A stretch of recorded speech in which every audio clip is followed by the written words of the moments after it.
आगे बढ़ते हैं, बात बिहार की सियासत की करते हैं, जहां काफी हलचल बढ़ी हुई है। एक ओर महागठबंधन की बैठक चल रही है तो दूसरी ओर एलजेपी रामविलास की भी महत्वपूर्ण बैठक हुई। पहले तेजस्वी यादव की बैठक की बात कर लें, जो कोऑर्डिनेशन कमेटी के हेड हैं, उनके नेतृत्व में ये कोऑर्डिनेशन कमेटी की बैठक हुई, जिसमें सभी घटक दल के नेता शामिल हुए। इस बैठक में सीट शेयरिंग को लेकर बातचीत हुई, तमाम मुद्दों पर रणनीति बनी, किस तरह से आगे किन कार्यक्रमों का आयोजन किया जाना है, उन कार्यक्रमों को लेकर क्या साझा सहयोग रहेगा, इस पर बातचीत हुई है। इस बैठक में सभी घटक दल के नेता शामिल रहे।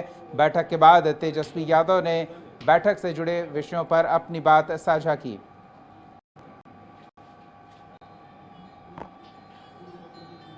फैसला लिया गया कि जो मुद्दे चिन्हित किए गए हैं, बिहार के अंदर लॉ एंड ऑर्डर पूरी तौर पर ब्रेक हो गया, समझे, और अपराध बढ़ा है, भ्रष्टाचार एकदम आकाश पर पहुंच गया है, बलात्कार की बाढ़ आ गई है।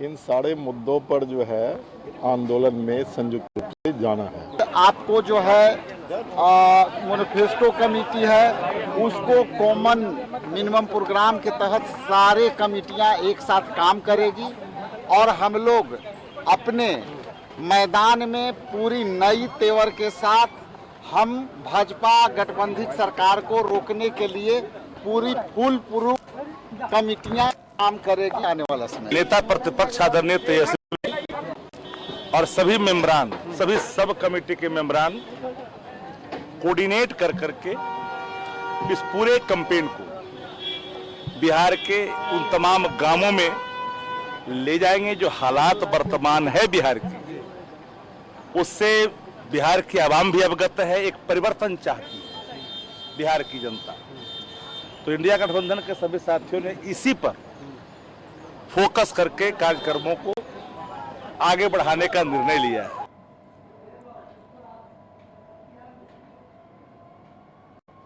तो इस बैठक में निर्णय लिया गया कि किस तरह से परिवर्तन को लेकर, सत्ता परिवर्तन को लेकर महागठबंधन खेमा अपनी रणनीतियों को मजबूत करे और सत्ता परिवर्तन की जो कवायद है उसमें वो कामयाब हो। सहयोगी प्रीतम हमारे साथ जुड़े हुए हैं।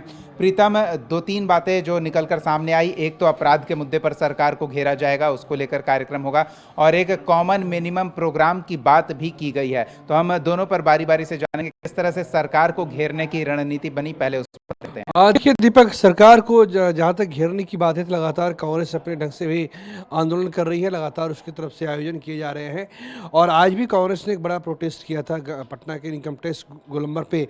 मोटा मोटी हम ये कहें कि बैठक तो हुई है, 3 घंटे लगातार आज बैठक हुई है, भीषण गर्मी के बीच बैठक हुई है, लेकिन बैठक का कोई ठोस परिणाम हो जिससे कि उसका लाभ मिले, ऐसा कोई नतीजा सामने नहीं आया। हम ऐसे कह सकते हैं कि बस एक औपचारिकता के लिए ये बैठक थी। बैठक में CPM, CPI, RJD, माले, बाकी सारे गठबंधन दल के नेता थे। एक जो सबसे बड़ी बात पे जो निर्णय हुआ है वो ये है कि 9 जुलाई को ट्रेड यूनियन की स्ट्राइक है, उस स्ट्राइक को महागठबंधन ने समर्थन देने का फैसला किया है। ये 9 जुलाई को स्ट्राइक होनी है। दूसरा कि कॉमन मिनिमम प्रोग्राम पे चर्चा हुई है, किस मुद्दों पे चुनाव लड़ा जाए, और इसके साथ ही साथ संयुक्त रैलियों पे भी बातचीत हुई है। जो हम जब बैठक खत्म हो गई, जब हमने बात की है ऑफ द रिकॉर्ड, तो ये हुआ है कि जुलाई के दूसरे हफ्ते से महागठबंधन के नेता बड़ी बड़ी रैलियां करेंगे। वो पटना के और बिहार के अलग अलग हिस्सों में ये रैली होगी। ये एक महत्वपूर्ण निर्णय कह सकते हैं।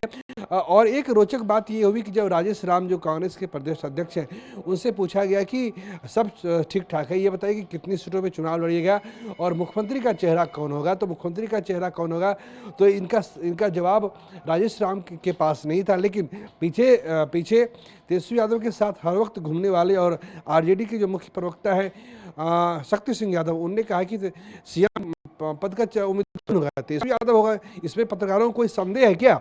और पीछे आगे जो थे वो राजेश राम खड़े थे।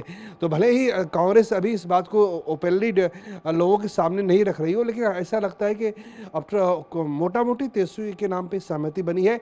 लेकिन कांग्रेस के विधायक ये लगातार ये जो उनके जो सिटिंग विधायक हैं उनकी ये शिकायत है कि जितनी जल्दी सीटों का बंटवारा हो जाए, सीटों का बंटवारा ना हो, कम से कम जो सिटिंग कैंडिडेट है उनसे ये कह दिया जाए कि आप ही चुनाव लड़ रहे हैं, आप ही चुनावी मैदान में हैं, तो इससे आगे की राह आसान हो जाएगी। तो लब्बू लाभ यही है, सारांश यही कि बैठक हुई है, बैठक काफ़ी सद्भावनापूर्ण माहौल में हुई है, लेकिन जो ठोस नतीजा, जिन नतीजों पर कांग्रेस या महागठबंधन को आगे जीत मिल सकती है उसका भी कुछ मतलब कि कोई ड्राफ्ट सामने नहीं आया है। अगली बैठक के लिए भी इन लोगों ने निर्णय किया है, अगली बैठक की डेट बहुत जल्दी सामने आ जाएगी, लेकिन ये है कि लोगों ने एक साथ ये लोग बैठक अच्छे माहौल में हुई है। ठोस क्या होता है बस यही है कि 9 जुलाई को जो ट्रेड यूनियन की स्ट्राइक है उनको इन लोगों ने समर्थन देने का निर्णय लिया है। बिल्कुल प्रीतम, लेकिन संभवतः एक और ठोस चीज़ है जिसे हम नज़रअंदाज कर रहे हैं, और वो ये कि राहुल गांधी के बार बार दौरे और तेजस्वी से मुलाकात न करना, उसमें अन्य घटक दलों को साथ लेकर न चलना, एक ऐसी छवि बन रही थी कि कांग्रेस अपनी अलग तैयारी कर रही है, लेकिन अब आगे साझा कार्यक्रम होगा तो उस जो जनता के बीच एक भ्रम की स्थिति थी उसे दूर करने का प्रयास। देखिए राहुल गांधी लगातार जनवरी से लेकर अब जून के महीने में अब तक 5 बार वो बिहार आ चुके हैं, उनका अपना एक प्रोग्राम रहता है।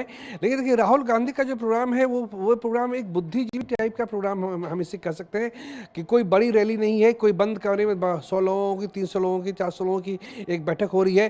कांग्रेस का दावा है कि ये अलग अलग समाज का प्रतिनिधित्व करते हैं, अलग अलग जमात का प्रतिनिधित्व करते हैं। अब ये समाज और जमात के लोग कितना उनको वोट दिला पाएंगे ये देखने वाली बात होगी। हाँ, ये बात तय हुई कि अगले जुलाई के उत्तरार्ध में अब इन लोगों ने हर एक प्रमंडल स्तर पे, चाहे जितने भी प्रमंडल हैं या 4-5 जिलों को मिलाकर 6-7 जिलों को मिलाकर रैलियां करेंगे ताकि लोगों को मोबिलाइज किया जा सके, और संभवतः इसकी शुरुआत जो है वो शाहबाद के इलाके से होगी। चलिए, धन्यवाद प्रीतम इस तमाम बातचीत और जानकारी के लिए। तो साझा कार्यक्रम की तैयारी में महागठबंधन खेमा जुट गया है, और इसके साथ साथ ये तय होगा कि कॉमन मिनिमम प्रोग्राम भी बना लिया जाए। इसके अलावा जैसा हमारे सहयोगी प्रीतम बता रहे थे कि पार्टी नेता इस बात को लेकर अति उत्साहित हैं कि जल्द से जल्द तय कर लिया जाए ताकि वो चुनाव प्रचार में जुट जाए, कम से कम सिटिंग सीटों पर ही दावेदारी जोर शोर से की जाए और ये सुनिश्चित की जाए कि जो अभी विधायक हैं अगली बार भी चुनावी मैदान में उन्हें ही पार्टी उतारेगी तो वो और जोर शोर से तैयारी करने लग जाएं और जीत की गुंजाइश उनकी और बेहतर हो जाए।